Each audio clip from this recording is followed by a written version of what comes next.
Tak takúto mám hotelovú izbu.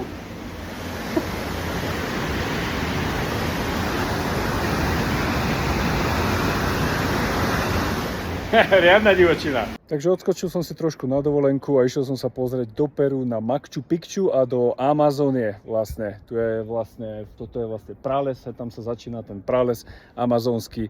Takže dosť divočina, iba 18 stupňov, veľmi pekne. Určite odporúčam január, február tu v Peru na Machu Picchu sa ísť pozrieť. Je to super. Je to vlastne taká kopa kameňa, takže je to celkom zaujímavé. Ale majú tu celkom dobrú infraštruktúru, celú vybudovanú. Autobusy, vlaky, všetko. Dosť ma tu trápilo včera ten rozdiel, ten altitude, ako sa hovorí. Ono je to tu vlastne vyššie ako Vysoké Tatry.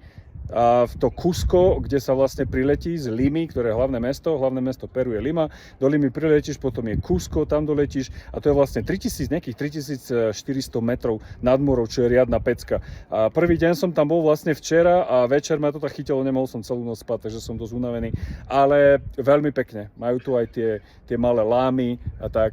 Takže takto vyzerá vlastne Machu Picchu v Peru.